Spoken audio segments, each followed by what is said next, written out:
பெரிய பிரச்சனைகள், big problems, பெரிய பிரச்சனைகள். ஆனால் ஹவு டு சால்வ் இட், அதை எப்படி தீர்வு கொண்டு வருவது, இந்த பிரச்சனைகளுக்கு தீர்வு கண்டுபிடிக்கிறது எப்படி, அதற்கு என்ன ஒரு ஆயுதம்னா சின்ன விசுவாசம், the little faith, a small faith. வாழ்க்கையில் பெரிய பிரச்சனைகள் வரலாம், அந்த பிரச்சனைகளை எதிர்கொள்வதற்கு ஒரு பெரிய பின்பலம் இருக்கணும் அப்படிங்கிற கட்டாயம் கிடையாது. பெரிய பிரச்சனை வந்தால் பெரிய ஒரு என்ன இருக்கணும், ஒரு பின்பலம் இருக்கணும், ஏதாவது ஒரு ரிசோர்ஸ் நம்மகிட்ட இருக்கணும், ஒரு பலம் இருக்கணும். ஆனால் பலத்தினாலும் அல்ல, பராக்கிரமத்தினாலும் அல்ல, தேவனுடைய ஆவியினாலே ஆகும் என்று பைபிள் சொல்லுது. ஒரு சின்ன விசுவாசத்தை கொண்டு ஒரு பெரிய பிரச்சனையை நாம் என்ன செய்யலாம், எதிர்கொள்ளலாம். வேதாகமத்தை வாசிக்கும் பொழுது 2 நபர்களை குறித்து நாம் பார்க்கலாம். ஒருவர் சவுல், இன்னொருவர் தாவீது. Saul, he was a big king, great king, ஒரு பெரிய ராஜா. தாவீது ஒரு ஜஸ்ட் அ ஷெப்பர்ட் பாய், ஒரு ஆடு மேய்க்கிறவர். அந்த கான்ட்ராஸ்ட்டை நீங்கள் பார்க்கலாம். ஒரு ராஜா, ஒரு ஆடு மேய்க்கிறவன். ஆள் சீனியர், இவர் ரொம்ப ஜூனியர். அவர் கொஞ்சம் நல்ல ஓரளவு நல்ல வயது உள்ளவர். இவர் ஒரு ஜஸ்ட் ஒரு பாய் தான், ஒரு யங் மேன். ஆனால் இந்த 2 பேரும் வாழுகின்ற நாட்டில் ஒரு பெரிய பிரச்சனை வருது. இஸ்ரேலுக்கும் அந்த பெலிஸ்தீனுக்கும் இடையில் ரொம்ப ஃபியூட், ரொம்ப எனிமிட்டி இருந்து இப்போ யுத்தம் ஸ்டார்ட் ஆயிடுச்சு. யுத்தம் ஸ்டார்ட் ஆகி 2 பக்கத்துலேருந்தும் அந்த யுத்தத்தை சந்திக்கிறதுக்கு ரெடி ஆகிட்டே இருக்கிறாங்க. ஆனால் வழக்கமாக யுத்தத்தை ஆரம்பித்து செய்ய போகிறது போன்ற காரியங்களை செய்ய போகிறவங்கள என்ன நடந்துன்னு சொன்னால், அந்த பெலிஸ்டியன்ஸு அந்த ஆர்மி கேம்பிலேருந்து ஒருத்தன் வரான். ஹி வாஸ் எ ஜெயிண்ட், நார்மலான ஒரு ஹியூமன் பீயிங் மாதிரி இல்லை, எக்ஸ்ட்ரா ஆர்டினரி. அவ்வளோ பெரிய சரீரம், அவ்வளோ பெரிய தோற்றம், பிரம்மாண்டமான ஒரு மனுஷன், ஜெயிண்ட். அசுரனெல்லாம் சொல்லுவோம்ல, அந்த அரக்கன்லாம் சொல்லுவோம்ல, அது மாதிரி. அவன் என்ன பண்ணுறான்னா, யுத்தம் பண்ணுறது இருக்கட்டும், முதலாவது நான் மட்டும் போகிறேன், என்னை எதிர்கொள்கிறதுக்கு இஸ்ரவேலில் எவனாவது இருந்தான்னா லெட் ஹிம் ஃபேஸ் மீ, என்னை சந்திக்கட்டும். அவன் என்னை சந்தித்து என்ன தோக்கடிச்சிட்டான்னு சொன்னால், நாம் என்ன பண்ணுவோம், பெலிஸ்தீன் எல்லாரும் போய் அவங்க நாட்டுக்காரங்களுக்கு அடிமைகளாக இருந்து வேலை செய்வோம். அப்படி இல்லை, நான் தோக்கடிச்சிட்டேன், அவங்க தோத்துட்டாங்கன்னா, என்னை சந்திக்க வரும், தோத்துட்டான்னா அவங்க யார் எங்கே வரணும்? அப்போது இயற்கையாகவே இந்த பெலிஸ்தியர்கள் அன்றைய இஸ்ரவேலர்களாலே, அதாவது புறஜாதிகள் என்று கருதப்பட்டவர்கள், அதாவது அவர்கள் உண்மையான தேவனை அறியாதவர்களாக இருந்தபடினாலே அவர்களை குறிப்பிட்ட விதமாக பார்க்கிறவர்கள். இப்போ இந்த மாதிரி ஒரு பெரிய சேலஞ்சை கொடுத்த உடனே இஸ்ரேலுக்குள்ளே அது ஒரு பெரிய அதிர்வலை ஏற்படுத்திச்சு. ஒரே ஒருத்தன் கேட்குறானே, இவ்வளோ தைரியமா என்னை யாவனாவது டிஃபீட் பண்ண முடிஞ்சால் பண்ணுங்க, நாங்கள் என்ன செய்யணும், we will become your slaves, அப்படிலாம் நீங்கள் என்ன செய்யணும், எங்களுக்கு வேலை செய்யணும்னு சொல்லிட்டாரேன்னு சொல்லிட்டு ஒரு பெரிய அதிர்வலை ஏற்பட்ட உடனே, சரி நாட்டு மக்கள் தான் ஆர்டினரி சிட்டிசன்ஸ், சூழலை பார்த்து தே மே பி அஃப்ரைட். ஆனால் பிரச்சனைன்னு சொன்னால் 1 சாமுவேல் 17:11 வாசிக்கும் பொழுது அங்கே என்ன நிலைமைன்னா, சவுல் ராஜாவே அதை பார்த்து கேட்டு he was so afraid, he was trembled. அப்போ ஒரு பெரிய பயத்துக்குள்ள அவன் அதை ஆட்கொள்ளப்படுகிறான், பயந்து நடுங்குகிறான். இப்போது சவுலை பாருங்க, யார், ராஜ கம்பீரம் உள்ள ஒரு மனுஷன் இல்லை, ஒரு ராஜா. கொஞ்சம் கற்பனை பண்ணி பாருங்கள், ஒரு ராஜா. அவனுக்கு பின்னால் ஒரு பெரிய பேக்ரவுண்ட் இருக்குது, ஒரு ஸ்ட்ராங் பேக்ரவுண்ட் இருக்குது, பெரிய ஒரு பிக் ஆர்மி இருக்குது. அவன் ஒரு காரியத்தை செய்ய போகிறான்னு சொன்னால் அதுக்கு உதவியாக வருவதற்கு ஒரு பெரிய நிறைய சோல்ஜர்ஸ் இருக்கிறாங்க, ஆர்மி இருக்குது. அது மட்டுமல்ல, இவன் ஒரு கிங்காக இருக்கிறதுனால இவனுக்கு எக்ஸ்பீரியன்ஸ் இருக்குது, அறிவு இருக்குது, நாலேஜ் இருக்குது. ஒரு கிரைசிஸ் வந்துட்டு சொன்னால், ஒரு ப்ராப்ளம் வந்துட்டு சொன்னால், ஒரு டிஃபிகல்ட் சிச்சுவேஷன் வந்துன்னா அதை எப்படி ஃபேஸ் பண்ணணும், எப்படி டேக்கிள் பண்ணணும் அப்படிங்கிறதுக்கு இவனுக்கு என்ன உண்டு, நேச்சுரலாக நாலேஜ் உண்டு. ஏன்னா ஹீ இஸ் த கிங். அப்போ இவ்வளவு பின்னணியில் இருக்கிற ஒரு மனுஷன் தான் சவுல். அடுத்த பிறகு பார்த்திங்கன்னா வயசில் குறைஞ்சவன், சாதாரணமாக ஆடுகளை மேய்க்கிறவங்க அண்ணன்களெல்லாம் ஆர்மியில் இருக்கிறான், இவனுக்கு ஆடு மேய்க்க தான் தெரியும். அந்த மாதிரிப்பட்ட ஒரு இன்எக்ஸ்பீரியன்ஸ்டு ஃபெல்லோ இவன். ஆனால் இந்த 2 பேருக்கு மத்தியில் பார்த்தீங்கன்னு சொன்னால், இந்த பெரியவன் என்ன செய்கிறார், பெரியவர் என்ன பண்ணுறாரு, யார், த கிரேட் சால், த கிங், ஒரு பெரிய ராஜா. அவன் என்ன பண்ணுறான்னா பயந்து நிற்கிறான். இந்த சூழலை சந்திக்க முடியாது, இது ரொம்ப வித்தியாசமான சூழல், நம்மால் என்ன பண்ண முடியாது, இதை ஃபேஸ் பண்ண முடியாதுன்னு சொல்லிட்டு அப்செட்டாகி நிற்கிறார், இன்ஆக்டிவாக நிற்கிறார். என்ன பண்ணுறதுன்னே தெரியலை. அந்த நேரத்தில் தான் இந்த தாவீது சீனுக்கு வரான். வந்து என்ன சொல்கிறான், நான் போய் என்ன பண்ணுறேன், அவங்க கூட சண்டை போடுறேன், இவனை குறித்து யாரும் என்ன செய்ய வேண்டாம், கலங்க வேண்டாம் அப்படி சொல்லிட்டு போய் சொன்னபடியே அவனை ஜெயிக்கிறான். இது ஹிஸ்டரி.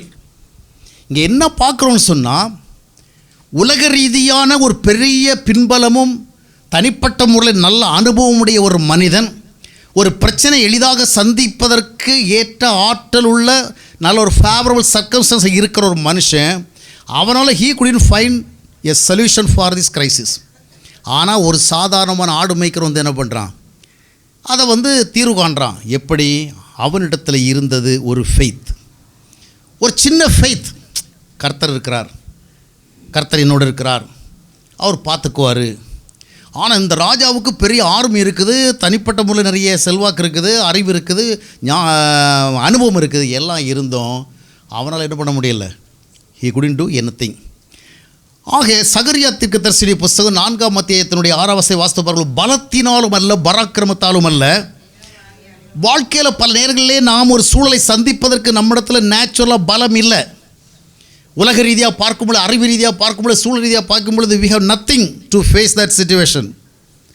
ஆனால் வேதம் என்ன சொல்லுகிறது? not by might nor by power but by the spirit of God all things can be possible. அப்போது பலத்தினாலும் அல்ல, பராக்கிரமத்தினாலும் அல்ல, தேவ ஆவியினால் ஆகும். அப்போ இந்த அனுபவம் தான் தாவீதுக்கு இருந்தது. எனவே தான் சகரியா தீர்க்கதரிசி புஸ்தகம் 4ஆம் அத்தியாயத்தினுடைய 7ஆம் வசனத்தை வாசித்து பார்க்கும் பொழுது, பெரிய பர்வதமே நீ எம்மாத்திரம் செருபாபேலுக்கு முன்பாக நீ சமபூமியாவா. செருபாபேலுக்கு என்ன இருக்குது? ஒன்றும் கிடையாது, ஒரு அழைப்பு தான் இருக்குது. போய் நீ என்ன பண்ணு, ஆலயத்தை கட்டு. செருபாபேல் வேறு எந்த விதமான ஹியூமன் ரிசோர்ஸஸும் கிடையாது, எல்லா விதத்திலும் எல்லாம் இழந்த சூழல் தான். ஆக ஒரு சின்ன விசுவாசம் நம்முடைய வாழ்வில் இருக்கும் என்றால் ஒரு பெரிய பிரச்சனையை நாம் எதிர்கொள்ளலாம், ஒரு பெரிய நெருக்கடியை சந்திக்கலாம். இதுதான் நமக்கு கொடுக்கப்படுகிற இன்றைய செய்தி. அல்லேலூயா. All that we need is a small faith. ஒருவேளை நமக்கு பெரிய அறிவு இல்லாமல் இருக்கலாம், பெரிய ஞானம் இல்லாமல் இருக்கலாம், இல்லைன்னா ஆள் பலம் இல்லாமல் இருக்கலாம், செல்வாக்கு இல்லாமல் இருக்கலாம், அரசியல் பின்னணியில் யாருடைய உதவியும் இல்லாமல் இருக்கலாம். ஆனால் நமக்கு முன்னால் இருக்கிற பிரச்சனையே பெரிய பிரச்சனை. எப்படி நாம் அதை சந்திக்கிறது? வேறு ஒன்றும் இல்லை, ஒரு ஸ்மால் ஃபெய்த், ஒரு சின்ன விசுவாசம். அதுவும் பெரிய ஃபெய்த் இல்லை. ஆனால் சில கடுகளோ விசுவாசம் உங்களுக்கு இருந்தால் ஒரு மலையை பார்த்து பெயர்ந்து போனால் கூட போகும். அதனால் நீங்கள் எதிர்படுகிற மலைகள், பாறைகள் எங்கேயா பார்த்துக்கின்னா அங்கே போய் என்ன செய்யாதீங்க, சொல்லப்பட்ட அர்த்தத்தை புரிஞ்சுக்கணும். ஒரு விசுவாசம் இருந்தால் பெரிய விஷயங்கள் கூட என்ன செய்யும், உங்களுக்கு சரண்டர் ஆகிற அர்த்தத்தை சொல்லப்பட்டிருக்கு. அப்படின்னால அதனால் வந்து எங்கெங்கே எதுன்னு நீங்கணுமோ அதுக்காக போய் எங்கள்கிட்ட விசுவாசம் இருக்குன்னு நீங்கள் அதை அப்ளை பண்ணிகிட்டு இருக்க போகிறீங்க. சரி, இப்போ வாழ்க்கையில் எல்லாருக்கும் பிரச்சனைகள் வருகிறது இல்லையா? யாரோ பிரச்சனை இல்லாதவங்க இருப்பீங்களா? இல்லை, எல்லாருக்கும் we all have problems in our life. Levels தான் டிஃப்ரெண்ட், அளவுகளும் அப்பியரன்ஸஸும் நேச்சுரல்னால் டிஃப்ரெண்ட்டாக இருக்க வெளியே every one of us have problems. எல்லாருக்கும் நமக்கு ப்ராப்ளம்ஸ் இருக்கிறது. இதை எப்படி சந்திக்கிறது? பொருளாதார ரீதியாக இருக்கலாம், சரீர ரீதியாக இருக்கலாம், இல்லைன்னா மனிதர்கள் மத்தியில் இருக்கலாம், குடும்ப ரீதியாக இருக்கலாம், பலவிதமான பிரச்சனை இருக்கிறது. எப்படி எதிர்கொள்வது? ஒரு சின்ன விசுவாசம் இருந்தால் போதுங்கிறதான் தாவீதினுடைய ஸ்டோரி சொல்லுகிறது. ஒரு சின்ன விசுவாசம் இருந்தால் உங்களுடைய பிரச்சனைகளை நீங்கள் சந்திக்கலாம். பிரச்சனைகளை சந்திப்பதென்று சொன்ன உடனேயே நான் இந்த செய்தியை சிந்திக்க ஆரம்பித்த பொழுது அப்படி தான் நினைத்தேன். நமக்கு ஒரு சின்ன விசுவாசம் இருந்தால் கோலியாத்து போன்ற ஒரு பெரிய பிரச்சனையை வீழ்த்தி விடலாம். உண்மைதான். ஆனால் விசுவாசத்தினாலே ஜெயிப்பது என்பது, விசுவாசத்தினாலே சாதிப்பது என்பது, விசுவாசத்தினாலே வெற்றி பெறுவது என்பது எல்லா நேரங்களிலும் நமக்கு முன்பாக இருக்கிற பிரச்சனைகளிலிருந்து முற்றிலுமாக நம்மை விடுவித்துக் கொள்வதல்ல, இல்லைன்னா அந்த பிரச்சனைக்கு தீர்வு கண்டு விடுவதல்ல, இல்லைன்னா அந்த பிரச்சனை உடனே நீங்கி விட்டது. எனக்கு நல்ல ஒரு சின்ன விசுவாசம் இருந்தால் அந்த விசுவாசம் என்ன ஆயிடுச்சு, என்னுடைய பிரச்சனைலாம் நீங்கி போயிடுச்சுது, என்னுடைய வியாதி நீங்கி போச்சுது, சின்ன விசுவாசம், என்னுடைய கடன் துன்பங்கள்லாம் நீங்கி போச்சுது, என் குடும்ப பிரச்சனை நீங்கி போச்சுது, இன்னொருவரோடு எனக்கு சில நெருக்கடிகள் இருந்து எல்லாம் நீங்கி போச்சுது. எல்லா நேரங்களிலும் விசுவாசத்தினுடைய வெற்றியை இந்த அடிப்படையில் பார்க்க முடியாது. நல்லா கவனிங்க. பொதுவாக நம்ம விசுவாசம்லாம் நீதிமான் பிழைப்பான் பார்க்குறோம், பலத்தினாலும் இல்லை பராக்கிரமத்தினாலும் இல்லை தேவனுடைய ஆவியும் எல்லாம் ஆகும்னு பார்க்குறோம். அப்போ என்ன அர்த்தத்தை புரிகிறோம்? எல்லாம் அலர்ட்டாக இருக்கிறீங்களா? ஆக்டிவாக இருக்கிறீங்களா? கவனிக்கிறீங்களா? ஒரு பிரச்சனைன்னு சொன்னால் God must help us to have some deliverance இல்லையா? ஒரு விடுதலை கிடைக்கணும், அந்த பிரச்சனை நீங்கணும், அந்த கஷ்டம் நீங்கணும், அந்த நெருக்கடி நீங்கணும், அந்த வருத்தம் நீங்கணும், அந்த நோய் நீங்கணும், அந்த சிக்கல் நீங்கணும். நீங்கிறதெல்லாம் we can find the success of the faith.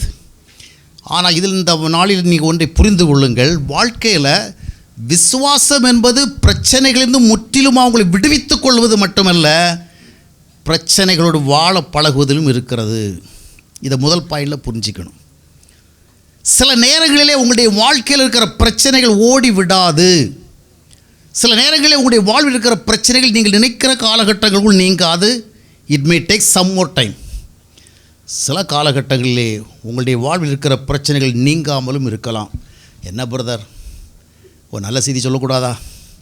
வாழ்க்கையில் எவ்வளோ பிரச்சனையில் இருக்கிறோம், கஷ்டத்தில் இருக்கிறோம், எல்லாம் நீங்கி போன்னு தான் எல்லோரும் சொல்கிறாங்க. ஒரு நல்ல வார்த்தை சொன்னால் எங்களுக்கு ஆறுதலாக இருக்கும். நான் சில நேரங்களில் பார்க்கும் பொழுது சில ரியாலிட்டிஸையும் பார்க்க வேண்டியிருக்கு.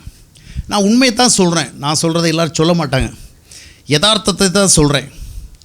நிறைய கற்றுக்கொண்டது, மற்றவருடைய வாழ்க்கையில் நிறைய அனுபவித்தது. விசுவாசத்தின் மூலமாக பிரச்சனைகளை எதிர்கொள்வது என்பது எல்லா நேரங்களிலும் முற்றிலுமாக பிரச்சனைகள் நம்மை விட்டு நீங்கி போவதோ, பிரச்சனைகள் முற்றிலுமாக நாம் விடுவிக்கப்படுவதோ அல்ல. சில நேரங்களில் அந்த பிரச்சனை அங்கே இருக்கும். எத்தனையோ பேருடைய வாழ்க்கையில் நானே பார்த்துருக்கேன். நம்பிக்கையோடு எவ்வளோ காலம் ஜெபம் பண்ணியிருக்கிறாங்க, நிறைய காரியங்கள் செஞ்சுருக்கிறாங்க. ஆனால் கடைசியில் நான் பார்த்த ஒன்று, நீங்கள் நம்பலே கடைசியில் அந்த பிரச்சனை அவங்களுக்கு இருந்திருக்கு. இன்றைக்கு நீங்கள், நாளைக்கு நீங்கள், அடுத்த வாரம் நீங்கள், அடுத்த வருஷம் நீங்கள், இப்படியே சொல்லி அவருடைய காலங்களே முடிந்து போய்விட்டது. ஆனால் என்ன பிரச்சனைகள் என்ன செய்யலை? நீங்கள் எவ்வளோ பேர் நம்பிக்கையோடு ஜெபிக்கிறாங்க, எவ்வளோ பேர் நம்பிக்கையோடு விசுவாசிக்கிறாங்க, ஆனால் அவருடைய வாழ்க்கையில் தொடர்ந்து அந்த பிரச்சனைகள் இருந்து கொண்டு தான் இருக்கிறதையும் பார்க்க முடியும். சிலருடைய வியாதி ஒருபோது நீங்கவே இல்லை. சிலருடைய கடன் பிரச்சனைகள் முற்றிலுமாக விடுதலை ஆகவே இல்லை. சிலருடைய குடும்பங்களிலே அவர்கள் சந்திக்கின்ற பிரச்சனைகளுக்கு தீர்வு ஏற்படவே இல்லை. சிலருடைய பிள்ளைகள் அவள் விரும்புகிறபடி மாறவே இல்லை. சூழ்நிலை அப்படியே தான் தொடர்ந்து கொண்டிருந்திருக்கிறது. இதிலே இது நீங்கும் ஜெபம் பண்ணி நம்பிக்கை வார்த்தைகளை கேட்டு, ஆறுதல் வார்த்தைகளை கேட்டு, கடைசியில் finally what they have seen, பிரச்சனைகள் அவ்விதமாக இருந்து கொண்டிருக்கும் பொழுதே அவர்கள் தங்களுடைய ஓட்டத்தை முடிக்கிறார்கள். இந்த மாதிரி வெளியரங்கமாக சில காரியங்களை பேசுகிறது எனக்கே உண்மையில் விருப்பம் கிடையாது. ஏன்னா நான் வாழ்க்கையில் ரொம்ப அடிபட்டவன், ரொம்ப பாதிக்கப்பட்டவன், நிறைய சோதனைகளை சந்தித்தவன், வாழ்க்கையில் ஒரு விடிவு காலத்தை, தீர்வை எதிர்நோக்கி நீண்ட காலமாக ஆதங்கத்தோடு காத்திருந்தவன். அதனால் இப்படியெல்லாம் நான் ஒரு காலத்தில் பிரசங்கம் பண்ணுவேன்னு நினைக்கவே இல்லை. எல்லாம் தலைகளாக உடனே மாறிடும், விசுவாசம் மட்டும் இருந்தால் எல்லாம் அப்படியே அப்சைட் டவுன் ஆகிரும். அப்படி தான் ஒரு காலத்தில் நம்பினேன். இன்றைக்கி நிறைய பேர் அப்படி தான் பிரசங்கம் பண்ணிகிட்டு இருக்கிறாங்க. ஆனால் சில நேரங்களில் வாழ்க்கையினுடைய யதார்த்தங்களுக்கு நம்ம என்ன செய்யணும்? we have to give some importance. we have to realize that சில பிரச்சனைகள் வாழ்க்கையில் நீங்காமலும் போகும். இது கெட்ட செய்தி அல்ல. புரிகிறதா? ஒரு விதமாக பார்க்குறீங்க. மொத்தத்தில் எங்களுக்கு புரிஞ்சு போச்சு பிரதர், எங்களுக்கு இன்றைக்கி நீங்கள் நல்ல செய்தி கொண்டு வரல, ஆரம்பமே சரியில்லை. இல்லை, உண்மை சொல்கிறேன். சில நேரங்களில் உங்கள் எல்லாருடைய பிரச்சனைகளுக்கும் விடுதலை ஏற்பட்டு நீங்கள் சுகமாய் வாழ்வீர்களாக என்பது என்னுடைய ஆசை. ஆனால் சில உண்மைகளை சொல்ல ஆசைப்படுவேன். சில நேரங்களில் சில பிரச்சனை நீங்காமல் இருக்கலாம், ஆனால் அது உங்களுடைய பிரச்சனையாக நீங்கள் பார்க்க தேவையில்லை. பிரச்சனையாக பார்க்கலிருந்து விடுதலை அடையுங்கள். First of all get deliverance from viewing the problems as problems. பிரச்சனைகளாகவே பார்த்து கொண்டிருந்தால் வாழ்நாள் முழுவதும் பிரச்சனையாக இருக்கும். சில நேரங்களில் இதை நீங்கள் உங்களுடைய வாழ்க்கையின் ஒரு பகுதியாக பார்க்க ஆரம்பித்து விடுங்கள். அல்லேலூயா. பாருங்கள், இந்த வருஷம் தொடங்குற வேளை ஜனவரியெல்லாம் நல்லா தான் இருக்குங்க. பிப்ரவரியும் ஒரு பிப்ரவரி வரவு நல்லா தான் இருக்குது. இந்த மார்ச் வந்த பிறகு, அப்புறம் ஏப்ரல் வந்த பிறகு, இப்போ மே வந்துச்சு, வரப்போகுது. என்ன ஆகுது? ஒரு ஹாட் சம்மர் இல்லையா? இதை நம்ம விரும்புகிறோமா? விரும்பலை. உடம்பெல்லாம் நனைஞ்சிருது, சட்டையெல்லாம் நனைஞ்சிருது, தலைவலிக்க ஆரம்பிக்குது. எவ்வளோ அசௌகரியம். எல்லார் வீட்லேயும் ஏசி கிடையாது, தூக்கம் வர்றதுக்கு ப்ராப்ளமாக இருக்குது, பகலெல்லாம் அப்படியே வேர்த்து கொட்டுது. எவ்வளோ அசௌகரியம். இது ஒரு ப்ராப்ளமாக இல்லையா? இந்த ப்ராப்ளம் ஒவ்வொரு வருஷமும் வருது. நாம் பிறந்ததுலேருந்து இன்று வரைக்கும் ஏப்ரல் மே ஜூன் ஜூலை அப்படி வரவில்லாம் நிச்சயம் ப்ராப்ளம் வருது. இப்போ இந்த ப்ராப்ளங்களில் நீங்கள் விடுவிக்கப்பட்டு வாழ்கிறீங்களா? இந்த ப்ராப்ளங்களோடு வாழ பழகி கொண்டீர்களா? வாழ பழகி கொண்டீங்கள, அதுவும் ஒரு வாழ்க்கை முறை தான் இல்லையா? ஒவ்வொரு வருஷமும் இது வருது. வேர்க்கிறது, நனைகிறது, சோர்வு வருகிறது, அசதி வருகிறது, தலைவலிக்கிறது, அசௌகரியமாக இருக்கிறது. இவைகளோடு வாழ்க்கையிலே பல காலம் செய்து கொண்டு தான் இருக்கிறோம். வேலைக்கு போகிறோம், தொழில் செய்கிறோம், யாரையா சந்திக்கிறோம், நிறைய ஆக்டிவிட்டீஸில் ஈடுபடுறோம். Many things are going on as usual. ஆனால் சிச்சுவேஷன் என்ன? சரியான ஒரு வெம்மை காலம். அப்போ வெம்மை காலம் என்பது நீங்கள் போல அந்த வெம்மை காலத்தோடு நீங்கள் என்ன செய்ய, நீங்கள் பழகி கொண்டீர்கள். இப்போ பிகம் யூஸ், நீங்கள் என்ன பண்ணிட்டீங்க? பழகிட்டீங்க. வாழ்க்கையில் சில நேரங்களில் சில பிரச்சனைகளோடு நீங்கள் பழக வேண்டியது இருக்கலாம். சில பிரச்சனைகள் உங்கள் வாழ்க்கையை விட்டு நீங்காமலும் இருக்கும். சில போராட்டங்கள் உங்களுடைய வாழ்க்கையை விட்டு ஓயாமலும் இருக்கும். சில நெருக்கடிகள் உங்களுடைய வாழ்வை விட்டு நீங்காமலும் இருக்கும். சில சூழல் உங்களை விட்டு அகலாமலும் இருக்கும். சிலருடைய வாழ்க்கையிலே ஒரு மாற்றங்கள் ஒருபோது நிகழாமலும் இருக்கும். அப்போஸ்தலன் பவுல் சொல்கிற பொழுது, எப்பக்கத்தில் நெருக்கப்பட்டாலும் நாங்கள் ஒடுங்கி போகவில்லை, கலக்கமடைந்தாலும். ஆமாம், சொல்லப்போனால் எப்பொழுதும் நாங்கள் நெருக்கப்பட்டு கொண்டு தான் இருக்கிறோம், ஆனால் ஒடுங்கி போகவில்லை. அப்படி எழுதியிருந்தாலும் அது பொருத்தமாக தான் இருந்திருக்கும். பவுலை பொறுத்த வரைக்கும் லைஃப் லாங் அவருக்கு என்ன இருந்து? ப்ராப்ளம்ஸ், நெருக்கடிகள் இருந்தது இல்லையா? எப்போவும் பெர்சிக்யூஷன்ஸ் இருந்தது, எப்போவுமே ட்ரபுள்ஸ் இருந்தது, எப்போவுமே சஃபரிங்ஸ் இருந்தது. வாழ்நாள் முழுவதும் இருந்தாலும் வாழ்நாள் முழுவதும் செயல்பட்டு கொண்டது ஒரு மனுஷன். வாழ்நாள் முழுவதும் தேவ அமைதியோடு வாழ்ந்த மனுஷன். வாழ்நாள் முழுவதும் தேவ சந்தோஷத்தை அனுபவித்த மனிதன். வாழ்நாள் முழுவதும் தேவ நம்பிக்கையோடு வாழ்ந்த மனுஷன். ஆனால் அவர் மரிக்கிறது வரைக்கும் ப்ராப்ளம் அவரை விட்டு போகலை. அப்போது வாழ்க்கையில் சில நேரங்களில் பிரச்சனைகள் என்பது நீங்கி போனால் தான் விசுவாசம் ஜெயிச்சுன்னு அர்த்தம் இல்லை. அவர்களோடு வாழ என்ன செய்கிறோம்? பழகி கொண்டிருக்கிறோம். சில பிரச்சனைகளை நீங்கள் ஏற்றுக்கொண்டு வாழ பழக வேண்டும். ஆண்டவரோடு நாம் நெருங்கி வாழுகிற பொழுது ஆண்டவர் நமக்கு ஒரு விசுவாசம் தருகிறார். அந்த விசுவாசத்தை கொண்டு ஒரு பக்கம் என்ன பண்ணுறோம்? இது நீங்கள் ஒன்று விசுவாசிக்கலாம், ஆனால் சில நேரங்களில் அது நீங்காமல் இருந்தாலும் இவைகளோடும் வாழ முடியும். எப்பொழுது இப்படிப்பட்ட ஒரு மனநிலைக்கு வந்து விடுகளோ நீங்கள் பிரச்சனை விடுதலை ஆகிவிட்டு, அதை மன ரீதியாக விடுதலை ஆகிட்டீங்க. இது நீங்கும் போகும் போகும் மாறும் இப்படியே சிந்தித்து நீங்கள் திரும்பி பார்க்குறீங்க. Things are going on as usual. அப்போ என்ன சரி? You are upset, you are disappointed, you are grieved. எவ்வளவோ எதிர்பார்க்கிற மாறலையே. ஒரு காலகட்டமான பிறகு சில சூழல்களில் இது மாறாமல் இருந்தால் மாறாமலே இருக்கட்டும், நீங்காமலே இருக்கட்டும், போகாமல் இருந்தால் போகாமலே இருக்கட்டும். நான் என்ன செய்கிறேன்? விசுவாசத்தின் மூலமாக வாழ பழகி கொள்கிறேன். அல்லேலூயா. ஆண்டவர் அந்த கிருபை கொடுக்க வல்லவராக இருக்கிற அந்த உலக வாழ்வினுடைய சில சூழ்நிலைகளை நம்மால் புரிந்து கொள்ள. தாவீதுடைய வாழ்க்கை, அவன் சாதாரணமான நிலைமையில் இருந்த பொழுதும் போராட்டமாகத்தான் இருந்தது, ராஜாவான பிறகும் போராட்டமானதாக இருந்தது. ஆபிரகாமுடைய வாழ்க்கையை கவனித்து பார்த்தீங்கன்னு சொன்னால், ஏதோ எல்லாரும் ஆபிரகாமுடைய வசதி மிக்க வாழ்க்கை சூழலை மட்டும்தான் பார்ப்பாங்க, அதைத்தான் அடைய விரும்புவாங்க. ஆனால் ஆபிரகாமும் சாகிறது வரைக்கும் ஒவ்வொரு காலகட்டத்திலும் அவனுடைய மனதுக்கு நெருக்கடி கொடுக்கும்படியான பிரச்சனைகளும் தொடர்ந்து வந்து கொண்டு தான் இருந்தது. நீங்கள் அவருடைய ஹிஸ்டரி ஃபுல்ஸாக படித்து பார்த்தீங்கன்னா நிறைய பேருக்கு அவன் கொஞ்சம் வசதியாக இருந்த ஒரு நிலைமை மட்டும்தான் ஹைலைட் ஆகி என்ன செய்யும், கண்களுக்கு முன்பாக தோன்றும். ஆனால் லைஃப் முழுவதும் எவ்வளோ பாதிக்கப்பட்டு வாழ்ந்தான் என்பது தெரியாது. சில பிரச்சனைகள் அப்படி தான் இருக்கும். எத்தனையோ குடும்பங்களை பார்க்கும் பொழுது அவருடைய குடும்ப பிரச்சனைகளுக்கு ஒருபோதும் தீர்வு கிடைத்தது மாதிரி தெரியலை. கணவனை குறித்த மனைவியினுடைய எண்ணங்களும் நினைவுகளும் ஒரு விதமாக இருந்திருக்கிறது. ஆனால் கணவன் என்றைக்கும் மாறினதில்லை. மனைவியை குறித்த கணவனுடைய எண்ணங்களும் நினைவுகளும் எதிர்பார்ப்புகள் ஒரு விதமாக இருந்திருக்கிறது. ஆனால் கூட்டி கழித்து பார்க்கும்போது கடைசி வரலும் என்ன செய்யலை, ஒரு மாற்றமும் ஏற்படலை. மாற்றங்கள் இல்லாமலே வாழ்க்கையில் முடிந்திருக்கிறது. புரிந்து கொள்ள வேண்டிய ஒரு காரியம் என்னவென்றால், சில சூழல்கள் மாறாவிட்டாலும் வாழ முடியுங்க. சில ஆட்கள் மாறாமல் இருந்தாலும் வாழ முடியும். சில நேரங்களில் நீங்கள் சிலரிடத்திலே மாற்றங்கள் எதிர்பார்க்கிறீர்கள், விசுவாசம்தான்.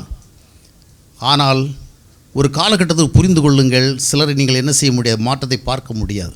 You can never see. அதற்காக நாம் விசுவாசம் வேலை செய்யலை, ஆண்டவர் நம்ம வாழ்க்கையில் செயல்படலை அப்படிலாம் சொல்ல முடியாது. ஆண்டவருக்கு சில நேரங்களில் சில நெருக்கடிகளுக்கு நானே பார்த்துருக்கிறேன். என்னென்னா, சிலருடைய விண்ணப்பங்களை கேட்டு ஆண்டவரால் மாற்றிவிட முடியாது. புரிகிறதா உங்களுக்கு? என்ன புரிஞ்சுது? என்ன பிரதர் புரிஞ்சுக்கிட்டீங்க? அகல போகாது, கிடைக்கல. ஆனால் கிருபை தரங்கிறார். இது புரிந்து கொள்ள முடிய சில காரியம். இப்போ எனக்கு கிறிஸ்தவர்கள் இதெல்லாம் பார்க்க தயங்குறாங்க. ஐயோ இப்படியெல்லாம் பார்க்கக்கூடாதுங்க, இதெல்லாம் பாசிட்டிவான ஒரு வியூவே கிடையாது. அதனால இப்படிப்பட்ட சரியற்ற பிரசங்கத்தை என்ன செய்யக்கூடாது. அவங்க எப்போவுமே வந்து பாசிட்டிவாக காமிப்பாங்க. இவங்க பார்த்துட்டு அப்படியே செத்து போக வேண்டியதான். பாஸ்டர்களும் நல்லா இருப்பாங்க, அவங்க சூழலை மாற்றி கொள்றதுக்கு அவங்களுக்கு என்ன இருக்குது, விசுவாசிகளுடைய ஆதரவு இருக்குது. ஆனால் நிறைய வாழ்க்கையில் பல நெருக்கடிகள் மாறவே இல்லைங்க. மாறாது நான் சொல்ல வரல, மாறாத சில பிரச்சனைகளும் இருக்கும். அவைகளையும் நீங்கள் ஏற்றுக்கொண்டு எதிர்கொண்டு வாழ பழகிக்கொள்ளுங்கள். That is what is called the real faith. ஆண்டவர் அதற்குரிய கிருபைகளை உங்களுக்கு தரவல்லவராக இருக்கின்றார். எனவே மாற்றங்கள் ஏற்படவில்லையே, நிலைமைகள் மாறவில்லையே, மனிதர்கள் மாறவில்லையே என்றால் அந்த ஒரு மன கொதிப்பே உங்களை பால்படுத்தி கொண்டிருக்கும். சில நேரங்களில் சில சூழல் அப்படி தான் இருக்கும். வருஷம் பிறந்தால் மே மாதம் அப்படி தாங்க இருக்கும். மாற்றுவீங்களா? எத்தனை கவர்மெண்ட் வந்து போயிடுச்சு, ஏதாவது மாற்றம் இருக்குதா? ஒன்றும் பண்ண முடியாது. அதை நாம் என்ன செய்யணும்? இப்போ பாருங்கள், சிலருக்கு சுகர் கம்ப்ளைண்ட் வந்துச்சு, சிலருக்கு பிபி கம்ப்ளைண்ட் வந்துச்சு, சிலருக்கு நர்வ்ஸ் போன்ஸ் கம்ப்ளைண்ட் வந்துச்சு, சிலருக்கு அல்சர் கம்ப்ளைண்ட் வந்துச்சு. வந்தது போகுதா? போகலை. ஏன்? உங்களுக்கு விசுவாசம் இல்லையா? சில நேரங்களில் சில வியாதிகள் வந்தால் கூட அதற்கு பிறகு லைஃப்பில் நம்மளோட இருக்குது. ஆனால் நாம் என்ன செய்யலைன்னா, அந்த வியாதிகளினாலே அதிகமாக சோர்வற்று போகாதபடிக்கு, பலங்குன்றி போகாதபடிக்கு மேனேஜ் பண்ணிக்கலாம். வேலூரில் சி சாமியல்னு ஒரு ஐயா இருந்தாங்க. அவர் 90s பிறகு தான் இறந்தார். வேலூர் மெய்ப்பெண் குரலுங்க பத்திரிகையுடைய ஆசிரியர் இருந்தார். அவர் எனக்கு ரொம்ப அந்த காலத்தில் தெரியும். அவர் சுகர் கம்ப்ளைண்ட் இருந்தது. சுகர் கம்ப்ளைண்ட் இருந்தாலும் ஒரு ஹெல்த்தியான ஒரு பர்சன் எப்படி ஆக்டிவாக இருப்போம் அப்படி செயல்படுவார்.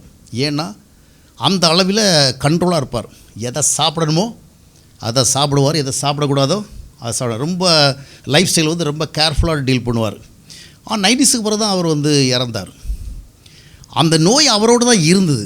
ஆனால் அந்த நோயினால் அதிகமாக பாதிக்கப்படாதபடிக்கு அந்த நோயை மேனேஜ் பண்ணார். இப்போ நிறைய நோய்கள் பார்த்திங்கன்னா actually they are not diseases. அது நோய்களே கிடையாது. என்ன தெரியுமா? லைஃப் ஸ்டைல் சேஞ்ச் பண்ணுறதுக்கு நம்ம கொடுக்குற ஒரு அலாரம். இப்போ சிலர் பார்த்திங்கன்னா அந்த சுகர் கம்ப்ளைண்ட் வந்து ரொம்ப பாதிக்கப்படுறதுக்கு காரணம் என்னென்னு சொன்னால், அவங்களுக்கு எந்த கம்ப்ளைண்ட் வந்தாலும் வழக்கமாக தின்னுட்டே இருப்பாங்க, வழக்கமாக செய்கிறத செஞ்சுட்டே இருப்பாங்க, எதுலேயும் மாற்ற மாட்டாங்க. வழக்கமாக சாப்பிட்டுட்டு அது சிக்கனாக இருந்தாலும் சரி, மட்டனாக இருந்தாலும் சரி, அது எண்ணெய் பலகாரமாக இருந்தாலும் எதுவாக இருந்தாலும் சரி, எந்த விதிவிலக்கும் கிடையாது. இப்படிப்பட்டவங்க தான் அதிகமாக பாதிக்கப்படுவாங்க. அதுபோல் தான் பிபி போன்ற கம்ப்ளைண்ட் உள்ளவங்களும். ஆனால் அந்த வாழ்க்கை முறையை நீங்கள் மாற்றிக்கிட்டு அந்த வியாதி வந்து உங்களை பெருசாக பாதிக்காத விதமாக நடந்து கொண்டால் பேரளவு நீங்கள் வெற்றி பெறுவீங்க. ஆனால் இந்த ரிஸ்க்கு நிறைய பேர் என்ன செய்கிறதில்ல. நிறைய பேர் எப்படி தெரியுமா, இந்த ஒரு முறை மட்டும் நல்லா சாப்பிட்டுக்கிறேன். இது எத்தனை முறை சொல்லுவோம் தெரியுமா? ஒவ்வொரு முறையும் சொல்கிறது. இன்றைக்கி மத்தியானம் மட்டும் என்ன செஞ்சுறேன், இன்னைக்கு சண்டே, இன்னைக்கு மட்டும் நல்லா சாப்பிட்டுக்கிறேன். அப்புறம் மண்டே வந்த பிறகு சரி இன்னைக்கு மட்டும் சாப்பிட்டுக்கிறேன். பழைய காலத்தில் ஒரு பாடல் உண்டு, நாளை முதல் குடிக்க மாட்டேன் சத்தியம், இன்றைக்கி மட்டும் கொஞ்சம் என்ன செய்கிறேன் ஊற்றிக்கிறேங்கிற மாதிரி நிறைய பேர் இந்த ஒரு முறை மட்டும் கொஞ்சம்தான் அப்படியே சொல்லி நோய் என்ன பண்ணிடுவாங்க. நான் என்ன சொல்ல வரேன்னா, சில நோய்களே வந்தால் நம்மை விட்டு நீங்காமல் இருக்கிறது. ஆனால் அந்த நோய்களுடைய பாதிப்புகள் அதிகமாக உங்களை பாதிக்காதபடிக்கு நீங்கள் என்ன செய்யலாம், அதை மேனேஜ் பண்ணலாம். உங்கள் வாழ்க்கை முறையை மாற்றிக்கணும். அதுபோல் வாழ்க்கையில் சில பிரச்சனைகள், அது பொருளாதார ரீதியாக இருக்கலாம். சிலர் பார்த்தீங்கன்னா ஒரு அலுவலகத்தில் வேலை பார்ப்போம் 30 வருஷம் 40 வருஷம், அவருடைய கலீக்ஸில் 1-2 பேர் பார்த்தீங்கன்னா ரொம்ப படுமோசமாக இருப்பாங்க. எப்போ பார்த்தாலும் இவங்களுக்கு எதிராக செயல்பட்டே இருப்பாங்க. ஆனால் அவங்களும் அத்தனை வருஷம் அங்கே வேலை செஞ்சு ரிட்டையர் ஆகி வராங்க. எப்படி வராங்க? ஒருபோதும் அந்த ஆள்கள் மாறவே இல்லைங்க. சில பள்ளிக்கூடங்களில் டீச்சர்ஸ், இப்போ இவர் நம்ம சௌரிமுத்து ராயர் கூட இருக்கிறாரா? அவர் கூட நிறைய பேர் டீச்சர்ஸாக இருந்தாங்க. எப்படி இருந்தாங்க ஐயா? உங்களை தான் உங்களோட பணிபுரிந்த ஆசிரியர்லாம் எப்படி இருந்தாங்க?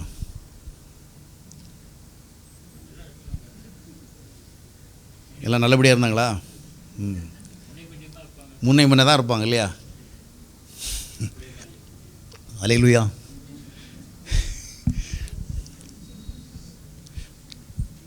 அப்போ அவரும் ஆசிரியர் பணி முடித்து வந்தார். உடன்பணி புரிந்த ஆசிரியர்கள் எல்லாரும் கடைசியோலும் நிறைய பேர் இப்படி தான் இருந்திருப்பாங்க. அவங்களுடைய கேரக்டர், அவங்களுடைய மைண்ட் செட், அவங்களுடைய பிஹேவியர். ஆனால் அதையும் கடந்து என்ன செய்யணும், வருகிறோம். அதுபோல் வாழ்க்கையில் உங்களுக்கு நான் இதை கொஞ்சம் அதிகமாக தான் பேசிகிட்டு இருக்கிறேன். வாழ்க்கையில் சில விஷயங்கள் நீங்காமலே போய்விட வாய்ப்புண்டு. ஆனால் அது ஒரு ப்ராப்ளம் இல்லை, அதை ஏற்றுக்கொள்ளுங்கள், அக்செப்ட் இட். ஆனால் இன்னொரு பக்கம் பார்த்தீங்கன்னு சொன்னால், பவுல் தன்னுடைய வாழ்க்கையில் ஒரு புறம் திரும்புகிற இடமெல்லாம் துன்பங்களை துக்கங்களை சந்தித்தாலும் இன்னொரு புறத்தில் பார்த்தீங்கன்னு சொன்னால் தேவனோடு உள்ள உறவுகளில் வலிமையாக இருந்தபடினால அதை எதிர்கொள்கிற ஆற்றல் உள்ளவராக இருந்தார். நாம் தேவனுடைய அமைதியை பெறுகிற மக்களாக இருக்க வேண்டும், தேவனுடைய ஆறுதலை பெறுகிற மக்களாக இருக்க வேண்டும், தேவனுடைய ஐக்கியத்தை உணர்கிற மக்களாக இருக்க வேண்டும். இவ்விதமாக ஒரு பக்கம் இருக்கும் பொழுது நீங்கள் ஒரு பக்கத்திலே மாறாத சூழல்களினாலே ஆறுதலை இழக்கிறீர்களா, இங்கே உங்களுக்கு ஆறுதல் கிடைக்கும். ஒரு பக்கம் நீங்கள் நம்பிக்கை இழக்கிறீர்களா, இங்கே உங்களுக்கு நம்பிக்கை கிடைக்கும். சிலருடைய வாழ்க்கையில் இது இல்லை. அதனால் அவங்க ரொம்ப தே ஆர் மச் ஃப்ரஸ்ட்ரேட்டட்.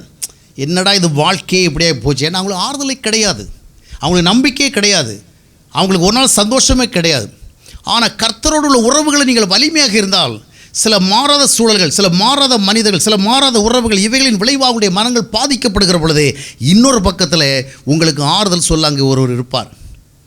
நீங்கள் நம்பிக்கையில் நிற்கின்ற பொழுது உங்களுக்கு தைரியமூட்ட ஒருவர் இருப்பார். நீங்கள் வாழ பழகிக் கொள்வீர்கள். அல்லேலூயா. அப்போ அந்த துன்பங்கள் வருகிற பொழுது, அந்த கஷ்டங்கள் வருகிற பொழுது, அந்த வருத்தங்கள் வருகிற பொழுது, அந்த சோர்வு வருகிற பொழுது, அந்த சஞ்சல்கள் வருகிற பொழுது, அந்த அதிருப்தியில் வருகிற பொழுது you will have a hope. நான் ஆண்டவர்கிட்ட போய் எல்லாத்தையும் சொல்லுவேன், கர்த்தரத்தில் போய் எல்லாம் பகிர்ந்து கொள்ளுவேன். அவர் எனக்கு ஆறுதலை கொடுப்பார், அவர் எனக்கு நம்பிக்கை கொடுப்பார், அவர் எனக்கு தைரியத்தை கொடுப்பார், இதன் மத்தியிலும் செயல்பட ஆற்றலை கொடுப்பார். அல்லேலூயா. ஒரு ஆக்டிவிட்டிஸாக நிற்காது.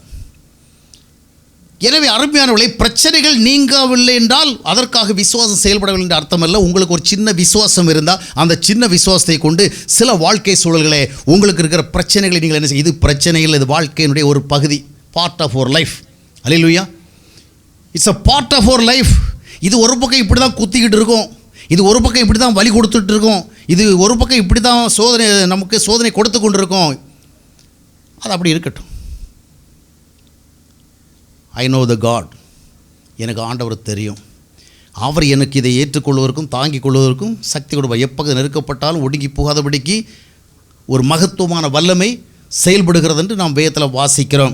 ஆம் அருமையானவர்களே, சில காரியங்கள் நீங்காமல் இருந்தால் கூட அவைகளை உங்களுடைய வாழ்க்கையில் ஒரு பகுதியை ஏற்றுக்கொண்டு கர்த்தரோடு அதிக உறவுடன் வாழுங்கள், கர்த்தரோடு பேசி வாழுங்கள். Be sure that you have a close connection with your God. You must be very sure that your God is with you. அதில் உறுதிப்படுங்க. அதில் உறுதிப்பட்டீங்கன்னு சொன்னால் உலக சூழலில் எத்தனை இடிகள் வந்தாலும் சரி, எத்தனை அழுத்தங்கள் வந்தாலும் சரி, எத்தனை சோர்வுகள் வந்தாலும் சரி, யூ வில் ஸ்டாண்ட் டால். அல்லேலூயா. உங்களை ஒடுங்கி போகாமல் ஆண்டவர் காத்துக்கொள்ளுவார், தைரியம் மூட்டுவார். கலங்கி நிற்கிற வேளைகளில் கர்த்தர் வந்து உங்களுக்கு ஆறுதல் நம்பிக்கை கூட நீங்கள் அதிலேயே என்ன செய்வீங்க, ரொம்ப சந்தோஷப்பட்டுருவீங்க. அதில் தான் பவுல் ஒரு காலகட்டத்தில் சொல்லுவார், இப்போ தானே எனக்கு உண்மையே தெரியுது, நான் அந்த நீங்களும் ஜெபம் பண்ணிட்டே இருந்தேன். அவர் ஆண்டவர் சொல்லிட்டார், இதை நிறுத்த பார்த்த ப்ரேயரை, இதெல்லாம் நீங்கள் போகிறது கிடையாது, நியமிக்கப்பட்ட ஒன்று. இது குத்திக்கிட்டு தான் இருக்கும். வேணும்னா என்ன பண்ணு, குத்துகிறதுனுடைய விளைவாக வருகிற வேதனையை தாங்கிறதுக்கு என்கிட்ட கிருபை வாங்கிக்க. உனக்கு என்ன வேணும்?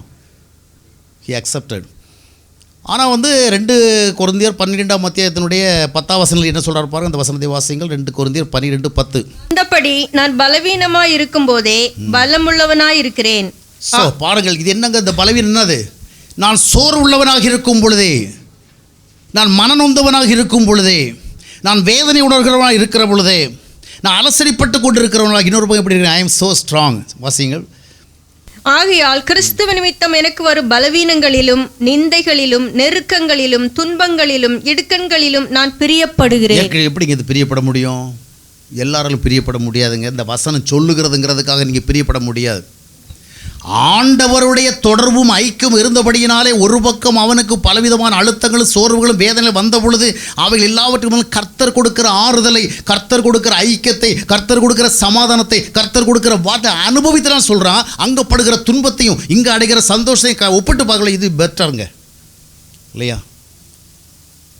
இது கொஞ்சம் எளிதாக புரிஞ்சுக்கிற மாதிரி சத்தியம் கிடையாது.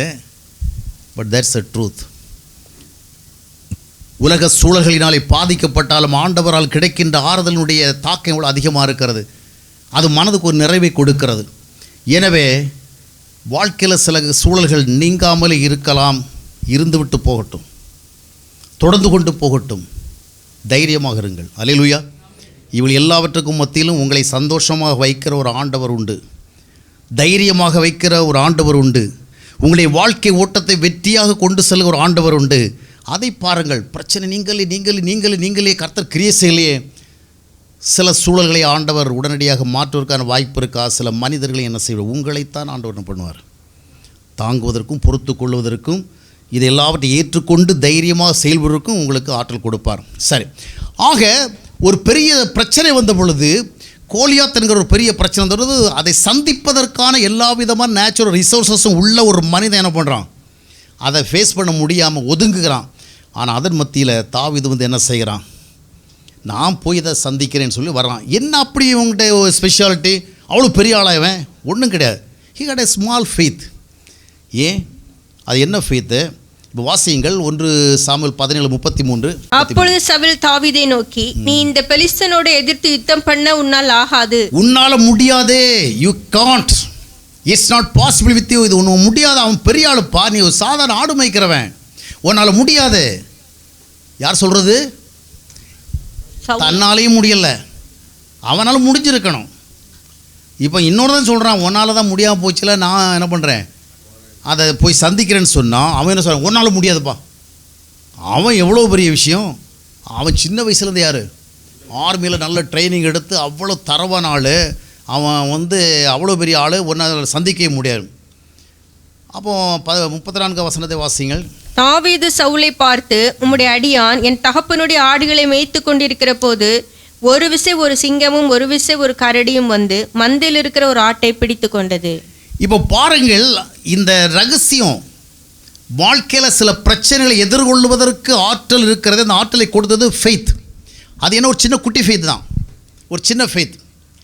ஆனால் இந்த ஃபெய்த்து தாவீதுக்கு எப்படி வந்தது அதை பார்க்கணும். இப்போ கோலியாத்தையே நான் போய் ஜெயிக்கிறேங்கிறான். இது நிமித்தம் 32 வசனம் சொல்ல, இது நிமித்தம் ஒருத்தனும் கலங்க வேண்டாம், don't worry, I will take care ஆஃப்ங்கிறான். ஒருத்தரும் பயப்படாதீங்க அப்படிங்கிறான். ஏன் இப்படி சொல்கிறதுக்கு எப்படிங்க காரணம்? இதில் இருக்கிற ஒரு பெரிய ஒரு சீக்ரெட் என்னென்னா, இவன் எதனால இப்படி சொல்கிறான்னா, இப்போ ராஜா கேட்குற உன்னால் முடியாதுன்னு. இப்போ தாவீதுக்கு பைபிள் ஸ்டோரிஸ் எல்லாம் தெரியும். இப்போ தாவீது சொல்கிறான், ராஜாவே ஆண்டவர் உதவி செய்வார். ஏன்னா செங்கடலை பிளப்பதற்கு உதவி செய்த தேவன் இருக்கிறார், எரிகோவை உடைக்க உதவி செய்த தேவன் இருக்கிறார். அன்றைக்கு பார்வோனுக்கு எதிராக மோசே வந்த பொழுது அந்த பார்வோன் எத்தனையோ பிரச்சனை கொண்டு வந்தான், அத்தனையும் கடந்து ஆண்டவர் என்ன செய்தார்? ஜெயம் கொடுத்தார் அல்லவா? அது மாதிரி எனக்கும் கொடுப்பார். நல்லா கவனிங்க. தாவீது இங்கே பைபிள் ஸ்டோரியை சுட்டி காட்டவே இல்லைங்க.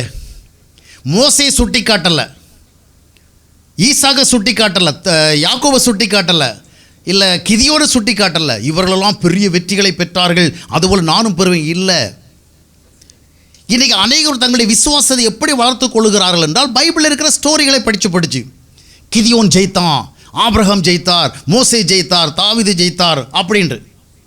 ஆனால் தாவீது என்ன சொல்கிறான்னா, இந்த பைபிளில் படித்ததை எதையுமே சொல்லலை. அப்படின்னா பைபிளில் படித்து நாம் விசுவாசத்தில் வளர முடியாதுன்னு நான் சொல்ல வரல. ஆனால் இந்த பெரிய பிரச்சனையை சந்திக்கிறதுக்கு இந்த பைபிள் ஸ்டோரிஸை மட்டும் படிச்சிருந்தால் மட்டும் போதாது. இல்லை, வரலாற்றில் வாழ்ந்த மிகப்பெரிய தேவ மனிதர்கள் வாழ்ந்த வாழ்க்கை, அவருடைய சாதனைகளை மட்டும் நீங்கள் நினைத்தா போதாது. You need some personal experiences. அல்லேலூயா.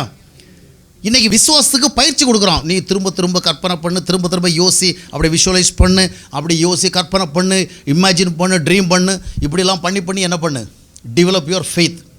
ஆனால் தாவீதுகிட்ட இருந்து இந்த மாதிரி டெவலப் பண்ணதே கிடையாது. அவன் not by training but by personal experience. இவன் என்ன சொல்கிறான் ராஜாவுக்கிட்ட? அந்த மோசையும் சுட்டி காட்டலை, கிதியோனையும் சுட்டி காட்டலை, வேறு யாரையும் சுட்டி காட்டலை. யாரை சுட்டி காட்டுறான்? ராஜாவே ஒரு கதையை கேளும். ஒரு விசை நான் ஆடு மேய்ச்சிருந்த பொழுது ஒரு சிங்கம் வந்தது, ஒரு விசை நான் ஆடு மேய்ச்சிருந்த பொழுது என்ன வந்தது? கரடி வந்தது. அந்த கரடி வந்த பொழுதும் சிங்கம் வந்த பொழுதும் நான் என்ன பண்ணேன்? எதிர்த்து சண்டை போட்டு ஜெயித்து என்னுடைய ஆடுகளை காப்பாற்றினேன். அதை மாதிரி என்ன சொல்கிறேன் பாருங்க. 37 வசனம் வாசியுங்கள். பின்னும் தாவீது, 37, என்னை சிங்கத்தின் கைக்கும் கரடியின் கைக்கும் தப்புவித்த கர்த்தர் இந்த பெலிஸ்தனுடைய கைக்கும் தப்புவிப்பார் என்றார். என்ன சொல்லல? அன்றைக்கு மோசையோடு இருந்த கர்த்தர் இன்றைக்கு என்னோடு இருப்பார். அன்றைக்கு ஈசாக்கு எதிராக எத்தனையோ எதிர்ப்புகள் வந்த பொழுதும் அவனுக்கு துணையாகின்ற கர்த்தர் என்னோடு இருப்பார். இது பைபிள் ஸ்டோரி படித்து உருவாகின விசுவாசம். இவன் என்ன சொல்கிறான்? என்னை சிங்கத்துக்கும் பர்சனல் எக்ஸ்பீரியன்ஸ். என்னுடைய வாழ்க்கையில் I know my God, I know my redeemer. என்ன சிங்கத்தை விடுவித்த ஒருவர் என் வாழ்க்கையில் இருக்கிறார், என்ன கரடிக்கு விடுவித்த ஒருவர் வாழ்க்கையில் இருக்கிறார். என்னுடைய வாழ்க்கையில் நான் இன்றைக்கி அதை தான் சிந்திப்பேன். நான் கடந்து வந்த பாதையில் என்னை நடத்தி வந்த அந்த தெய்வனை தான் நினைப்பேன். நான் பைபிளில் எழுதியிருக்கிறதெல்லாம் படிச்சிருக்கிறேன், இதை வச்சு நிறைய பிரசவம் பண்ணியிருக்கேன். இதெல்லாம் நமக்கு தேவை தான் எடிஃபிகேஷனுக்கு. ஆனாலும் இன்றைக்கு என்னுடைய வாழ்வில் நம்பிக்கை ஊட்டு எது தெரியுமா? நான் நிர்பந்தமாக நின்ற காலகட்டங்களிலே, பல வருட காலகட்டங்களிலே என்னை நடத்தி வந்த ஆண்டவர் எனக்கு தெரியும். அதுதான் எனக்கு நம்பிக்கை. மற்றபடி பைபிளில் இருக்கல்லவா, பவுலுடைய வாழ்க்கையில் இப்படி நடந்திருக்கிறதல்லவா, இல்லை என்றால் கிதியோனுடைய வாழ்க்கையில், இல்லைன்னா யோசபாவுடைய வாழ்க்கையில் இப்படி நடந்திருக்கிறல்லவா, அதனால் இல்லை, என்னுடைய வாழ்க்கையில் நடந்தது. அல்லேலூயா. So we need some personal experience with God. நீங்கள் எந்த சூழ்நிலையை சந்திப்பீர்கள், உங்கள் வாழ்க்கையில் இருக்கிற எந்த பிரச்சனையும் பிரச்சனை என்று பார்க்காமல் இதையும் ஒரு வாழ்க்கை முறை என்று பார்த்து உங்களுடைய வாழ்க்கை பகுதி என்று பார்த்து நீங்கள் தைரியமாக வாழ்வீர்கள். ஆனால் உங்களுக்கு என்ன வேணும்? தாவீதுக்கு ஒரு சாதாரண மேய்ப்பனாக இருந்தாலும் ஆண்டவரோடு இணைந்து வாழ்கிற அனுபவம் இருந்தது. He had some personal experience with God. He had fellowship with God. அதனால் சின்ன பெரிய பிரச்சனைக்கு மத்தியில் ஆண்டவரை சார்ந்து நின்று இப்போ அவன் என்ன சொல்கிறான்னா, அன்றைக்கு மோசையோடு இருந்த தேவன் இன்றைக்கு எனக்கு உதவி செய்வார்ன்றல்ல, அன்றைக்கு சிங்கம் வந்த பொழுது எனக்கு உதவி செய்தவர், அன்றைக்கு கரடி வந்த பொழுது எனக்கு உதவி செய்தவர் இந்த பெரிய சோதனைக்கு. ஆக முற்காலத்தில் நமக்கு வந்த சோதனைகளோட சில வேளைகளில் வாழ்க்கையில் பிற்காலத்தில் பெரிய சோதனை வருது. அப்போ நம்ம சொல்ல எதை, அந்த காலகட்டத்தில் உதவி செய்த ஆண்டவர் இன்றைக்கும். அப்போ நமக்கு என்ன வேணும்? we need personal testimony. தனிப்பட்ட அனுபவங்கள் வேணும். இன்றைக்கி இருக்குதா? இன்னைக்கு போதல் எல்லாரும் நமக்கு பைபிளில் இருக்கிற பைபிள் கேரக்டர்ஸாக சுட்டி காட்டி, இல்லைன்னா வரலாற்றில் பிரப சாதனை படைத்த தேவ மனிதர்களை சுட்டி காட்டி நமக்கு சொல்லுவாங்க. அதெல்லாம் வேணும் ஒரு பக்கம். ஆனால் இவைகளெல்லாம் படித்து நம்முடைய வாழ்க்கையில் என்ன செய்ய வேண்டும்? ஒரு தனிப்பட்ட அனுபவம் நமக்கு ஏற்பட வேண்டும். அந்த தனிப்பட்ட அனுபவம் ஏற்படவில்லை என்றால் நாம் பிரச்சனை மேற்கொள்ள முடியாது. இன்றைக்கி கூட அநேகருடைய வாழ்க்கையில் ஒரு பிரச்சனை வருகிற பொழுது பைபிளை தான் தேடி தேடி பார்க்குறாங்க. எங்கேயாவது ஒரு ஆறுதலான வசனம் இருக்குதா? உங்கள் வாழ்க்கையை தேடுங்க. ஒரு 5 வருஷத்துக்கு முன்னாடி உங்களை கர்த்தர் எப்படி நடத்தினார் அப்படின்னு நீங்கள் திரும்பி பார்க்கும் பொழுது ஏதாவது சொல்கிறதுக்கு இருக்குதா? இருக்குது. சர்ச்சுக்கு போனது, வந்தது, பாட்டு பாடினது, ஜெபம் பண்ணது, காணிக்கை கொடுத்தது, ஜெப கூட்டத்தில் கலந்துக்கிட்டதெல்லாம் இருக்குது. கர்த்தர் செஞ்சது ஞாபகம் இருக்குதா? ஏதாவது ஞாபகம் இருக்கத்தக்கதாக என்ன செய்யணும்? ஆண்டுடைய செயல்பட கண்டிருக்கணும். ஆக உங்கள் வாழ்க்கையில் என்ன பிரச்சனை இருந்தாலும் ஆண்டவர் ஒரு தனித்த உறவை உருவாக்குங்கள். அவரோடு உங்களுடைய பிரச்சனைகளை பகிர்ந்து கொண்டு பேசி பழகி வாழ்ந்து உங்கள் வாழ்க்கையில் உங்களை விடுவிக்கிற ஆண்டவரை பாருங்கள். அவரை அதனால தான் சாத்ராக் மேஷாக் என்ன சொன்னாங்கன்னா, எங்களை விடுவிக்கிறதுக்கு எங்கள் ஆண்டவர் வல்லவர். விடுவிக்காமல் போனாலும் பரவாயில்ல, ஆனால் விடுவிக்க வல்லவருங்கிறத என்ன செய்கிறாங்க? கன்ஃபஸ் பண்ணுறாங்க. ஆம், தாவீதினுடைய சின்ன விசுவாசத்துக்கு உள்ளே இருந்தது என்னவென்று சொன்னால், தனிப்பட்ட வாழ்க்கை அனுபவம். தனிப்பட்ட வாழ்க்கை அனுபவம்.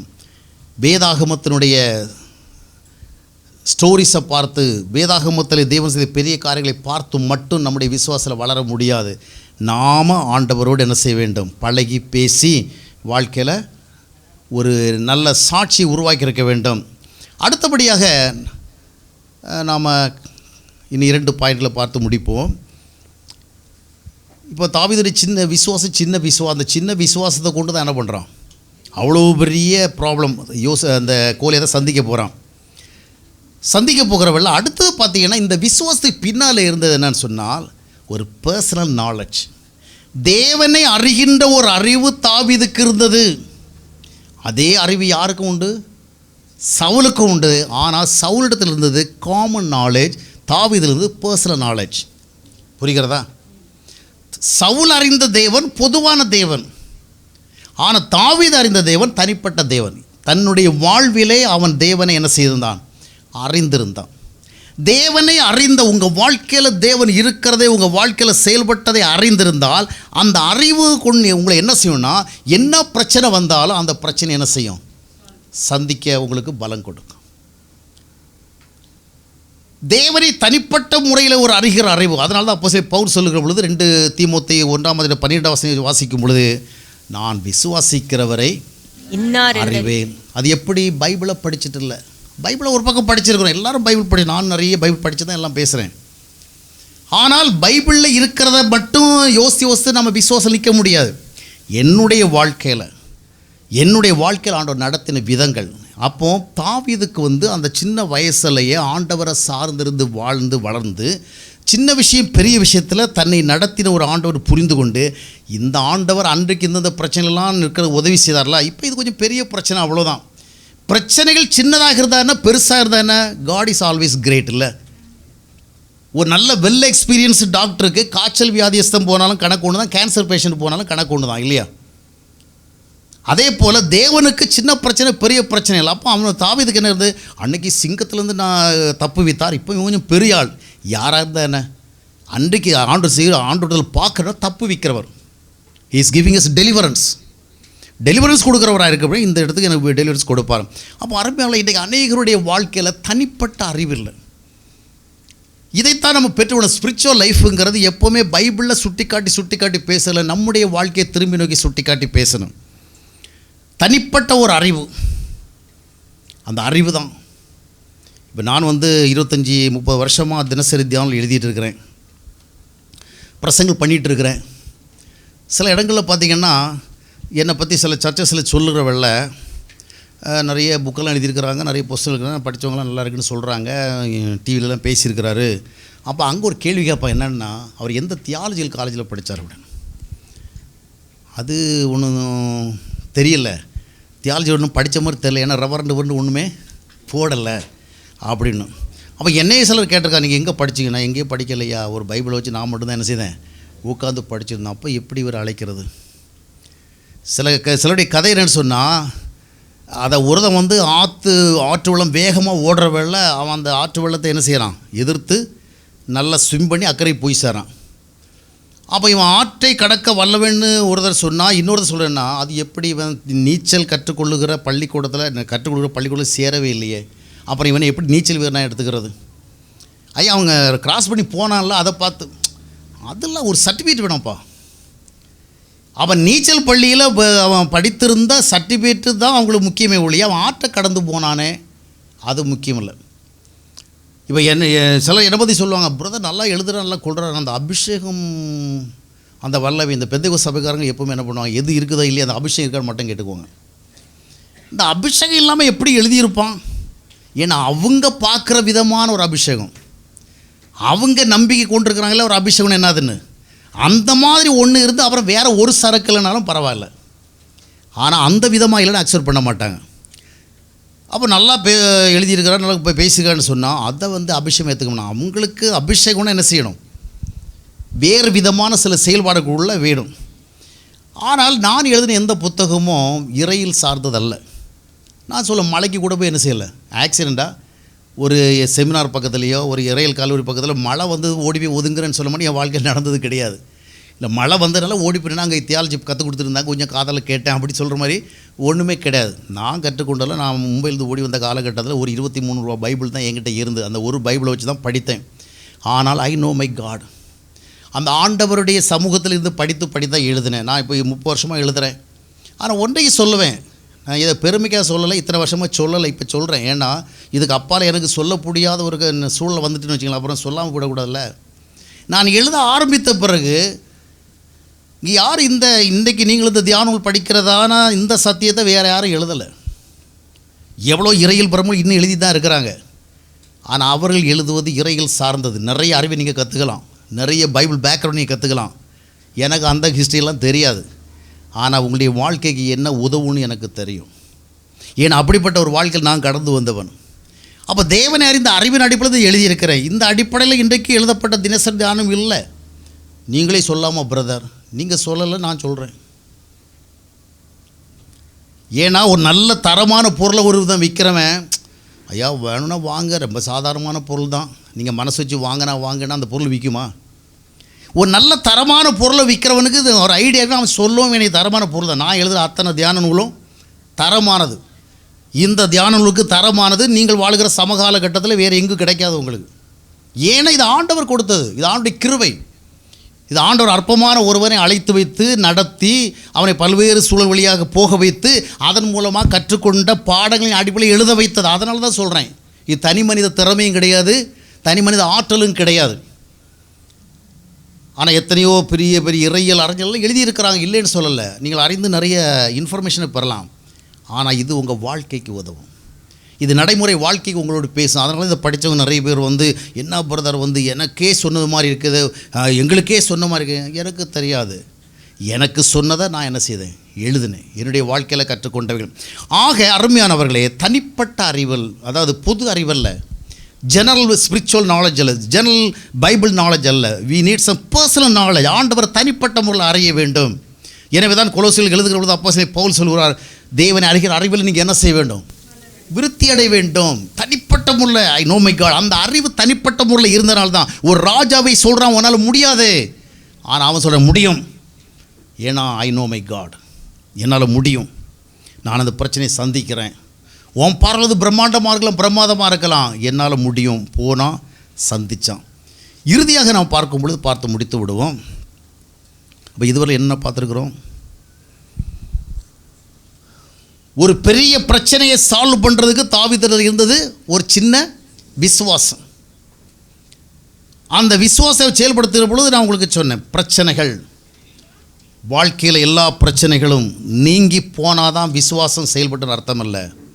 பிரச்சனைகள் நீங்காமல் இருக்கலாம், சூழல்கள் நீங்காமல் இருக்கலாம், அவைகளையும் வாழ்க்கையினுடைய ஒரு பகுதியாக ஏற்றுக்கொண்டு தேவன் கொடுக்கின்ற பலத்தோடும் ஆறுதலோடும் வாழ்வுதான் உண்மையான விசுவாசம்.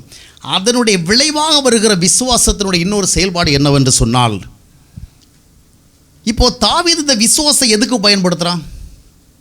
இப்போ கிறிஸ்தவ மக்களெல்லாம் எதுக்கு விசுவாசம் பயன்படுத்துகிறாங்க? நீங்கள் எல்லாம் எதுக்கு விசுவாசத்தை பயன்படுத்துகிறீங்க? எப்பொழுது நீங்கள் அதிகமாக விசுவாசித்தீங்க? எப்பொழுது வழக்கமாக வருகிற காய்ச்சல் வராதபடிக்கு அதிகப்படியான ஜுரம் வந்ததோ அப்பொழுது விசுவாசித்தீர்கள். எப்பொழுது சாதாரணமாக வருகிற காய்ச்சல் தலைவனே வராதபடி உடலில் ஏதோ ஒரு பகுதி பாதிக்கப்பட்ட, ஒரு ஆர்கனே பாதிக்கப்பட்ட, அப்பொழுது விசுவாசித்தீர்கள. இனி நிறைய கிறிஸ்தவங்களுக்கு எப்போ விசுவாசம் வருது? ஒரு டெரிபிள் டிசீஸ் வரவில்லை, I believe God will heal அப்படின்னு. ஒரு பெரிய கடன் பிரச்சனையில் போய் மாட்டியிருப்பாங்க, இப்போ விசுவாசம் வரும். இந்த மாதிரி ஒரு வேலை கிடைக்காமல் இருக்கும், இப்போ விசுவாசம் வரும். தொழிலில் தோத்துட்டு இருப்பாங்க, இப்போ விசுவாசம் வரும். இவங்களுக்கு வந்த விசுவாசமெல்லாம் எதற்கு தான் வருகிறது? செல்ஃப் சென்டர், தங்களுடைய வாழ்க்கையின் தேவைகளுக்காக மட்டும் விசுவாசிக்கிறது. ஆனால் தாவீதுடைய விசுவாசம் it is so powerful, even though it is very little. ஒரு சின்ன விசுவாசமாக இருந்தாலும் ஸோ பவர்ஃபுல், ஸோ டைனமிக். ஏன்னா அந்த விசுவாசம் அவன் எப்போ எதற்கு பயன்படுத்தினான்? இப்போ எதுக்கு கோலியத்தை எதிர்க்க போகிறான்? இவனுக்கு கோலியத்துக்கு ஏதாவது பர்சனல் ப்ராப்ளமா, இல்லை பொறாமையா? இல்லை, அவன் தேவனுக்கு எதிராக பேசுகிறான், தேவனுடைய உண்மைக்கு எதிராக பேசுகிறான், தேவனுடைய ஜனங்களை அவமதிக்கிறான். அப்போது தேவனுடைய ஜனங்களையே அடிமைகளாக அழைக்கிறான். அதனால் தேவனுடைய நாமம் தூஷிக்கப்படுகிறத பார்த்து அதனால் ஆவிக்குரிய வைராக்கியம் அடைந்து இதற்கு எதிராக வருகிறான், தேவனுக்கு எதிரான காரியங்களை குறித்து பேச வருகிறான். அப்போது இன்றைக்கி நம்ம பிரச்சனை போகிறதுக்கு விசுவாசிக்கிறோம், கஷ்டம் போகிறது விசுவாசிக்கிறோம், அற்புதம் இருக்கிறதுக்கு விசுவாசிக்கிறோம். ஆனால் தேவ நோக்கம் சார்ந்து விசுவாசிக்கிறோமா? இன்றைய அநேகருடைய வாழ்க்கையில் நம்ம எவ்வளோ விசுவாசித்தாலும் விசுவாசத்தின்படி விளைவில் வராமல் இருக்கிற காரணம் என்ன? நம்முடைய விசுவாசம் எல்லாம் நம்மை சுற்றியே, என் குடும்பத்தை சுற்றி, என் உடலை சுற்றி, என்னுடைய வாழ்வை சுற்றி, என்னுடைய பொருளாதாரத்தை சுற்றியே வருகிறது. ஆனால் விசுவாசம்னு என்ன? இப்போ உதாரணமாக நீங்கள் ரோமர் 6:14 வாசிக்கும் பொழுது பாவம் உங்களை மேற்கொள்ளாதுன்னு பைபிள் சொல்லுது. எபிரேயர் 12:4 வாசித்து பார்க்கும் பொழுது பாவத்தை எதிர்த்து நிற்க போராடணும்னு சொல்லுது. யோவான் 15:8 வாசிக்கும் பொழுது நீங்கள் கர்த்தருக்குள் நிலைத்திருந்தால் கனி கொடுப்பீர்கள் சொல்லுது. இது எத்தனை பேர் விசுவாசிக்கிறோம்? கர்த்தருக்குள் நிலைத்திருந்தால் நீங்கள் கனி கொடுப்பீர்கள் என்று பைபிள் சொல்லுது. Do we believe? நாம் விசுவாசிக்கிறோமா? விசுவாசித்தால் நம்மளதில் என்ன இருக்கும்? கனிகள் இருக்கும். நம்முடைய கனிகளில் காரணம் என்ன? We don't believe. இந்த உலகத்தில் நம்ம அப்படிலாம் இருக்க முடியுமா? அவ்வளோ பொறுமையாக இருக்க முடியுமா? அவ்வளோ தாழ்மையாக இருக்க முடியுமா? அவ்வளோ விட்டு கொடுக்க முடியுமா? அவ்வளோ சகிச்சு போக முடியுமா? இதைத்தானே சொல்கிறோம். ரோமர் 6:10 என்ன சொல்கிறது? நாம் கிருபை கீழ்ப்பட்டிருக்க அப்படின்னால பாவம் நம்மை மேற்கொள்ளாது. அப்போ ஆவிக்குரிய காரியங்களை நீங்கள் விசுவாசியுங்கள். ஆண்டவராக இயேசு கிறிஸ்துவை விசுவாசிப்பதன் மூலமாக இந்த பூமியிலே பாவத்தை எதிர்த்து வாழலாம், தவறான சுபாவங்களை எதிர்த்து வாழலாம், தேவனை சார்ந்து வாழலாம், கொஞ்சம் இருந்தாலும் அதிகம் இருந்தாலும் மனரம்யத்தோடு வாழலாம். ஆண்டவர் நம்முடைய வாழ்வில் இருப்பார் என்று சொன்னால் நமக்கு ஒரு பெரிய சூழல் தேவையில்லை. ஒரு சின்ன சூழலே சமாதானமாக சந்தோஷமாக இருக்க முடியும். எத்தகைய நெருக்கடியின் மத்தியிலும் ஆண்டவரை மையமாக வைத்து வாழும் என்று சொன்னால் நாம் நமக்குள்ளே நிம்மதி உடையவளாக வாழ முடியும். அப்போஸ்தலன் பவுல் சொல்கிறார் பாருங்கள், பிலிப்பியர் 4:11 எந்த நிலைமையிலையும் மனரம்யமாக இருக்க கற்றுக்கொண்டேன். God has trained me. இதில் விசுவாசம் இருக்கா? நம்ம என்ன சொல்கிறோம்? சொல்லுங்க பிரதர், இந்த மாதிரி ஒரு மனுஷன் இருக்கிற இடத்துல நான் எப்படி நிம்மதியாக இருக்க முடியும்? இப்படிப்பட்ட ஒரு பொம்பளை இருக்கிற இடத்துல நான் எப்படி பிரதர் சந்தோஷமாக இருக்க முடியும்? நீங்களே சொல்லுங்கள், பாஸ்டர் சொல்லுங்கள். சொல்கிறோம்ல, அந்த மனுஷன் எப்படி இருந்தால் எனக்கு என்ன, நான் கர்த்தரோடு இருக்கிறேன் நல்லா இருக்க முடியும்னு சொல்கிறோமா? அந்த பொம்பளை எப்படி இருந்தால் எனக்கு என்ன, இருந்துட்டு போட்டும், நான் கர்த்தரோடு இருக்கிறேன் ஐயா. அந்த பெண்ணோடு இருக்கிறதுனால ஏற்படுகிற துன்பங்களையே நான் நினைக்கிறேன், நானோடு இருக்கிறனால துன்பங்களையும் நினைக்கிறேன். கர்த்தரோடு இருக்கிறதோட இன்பங்களை நினைக்கிறேனா? இல்லை. நாம் இன்னும் உலக ரீதியாகத்தான் இருக்கிறோம். எபோ ஸ்டாண்டர்ட் வரல. கர்த்தரோட இருந்தால் மனிதர்கள் எப்படி இருந்தால் என்ன? இந்த கர்த்தர் நல்லவர், அவர் எனக்கு போதுமானவராக இருப்பார். எந்த நிலைமையில் இருந்தாலும் மனரம்யம். இதெல்லாம் கஷ்டம் தாங்க, நான் மேடையிலேருந்து பேசுகிறேன். Not so easy. இந்த அனுபவங்களை அடைய வேண்டும் என்றால் சில நேரத்தில் எபிரேயர் 12:4 என்ன சொல்கிறது? ரத்தம் சிந்தப்படத்தக்க கொஞ்சம் காயெல்லாம் வரும், கிராய்ப்பெல்லாம் வரும்.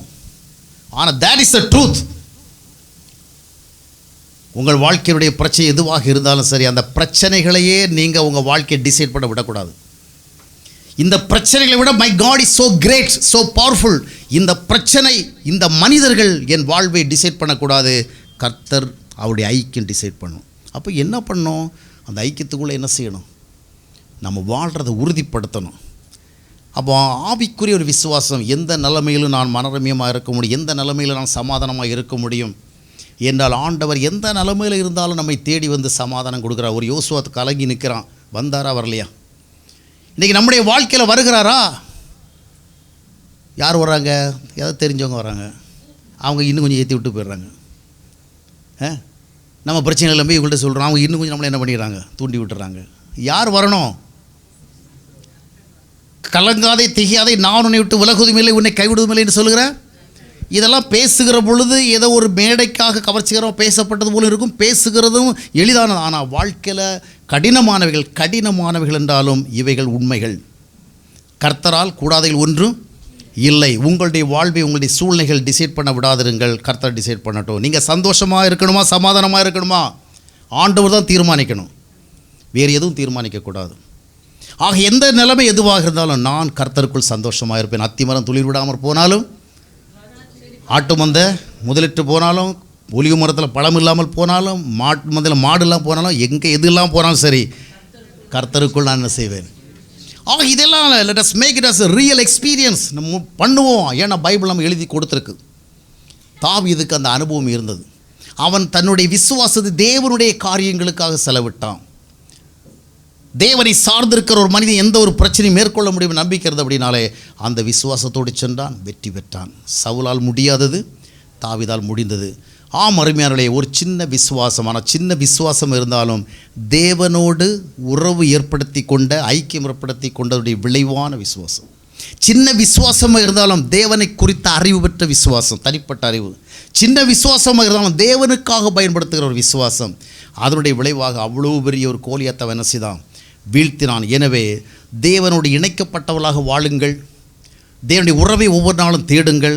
வேதாகமத்தில் எழுதப்பட்டவர்களெல்லாம் உண்மையாக இருக்கிறது, தேவ மனிதன் அனுபவித்து உண்மையாக இருக்கிறது. ஆனால் அவைகளை பார்த்து வாழ்வது, இது நம்முடைய அனுபவமாக என்ன செய்ய வேண்டும்?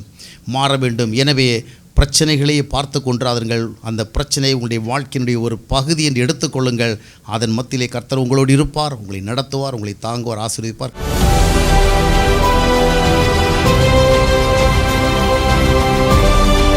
அன்பானவர்களே, ஜீவ நீரோடை யூடியூப் சேனலை சப்ஸ்கிரைப் செய்திடுங்கள். சப்ஸ்கிரைப் பட்டனை கிளிக் செய்து பெல் சின்னத்தையும் கிளிக் செய்து தினமும் புத்தம் புதிய தேவ செய்திகளை உடனுக்குடன் பெற்றிடுங்கள்.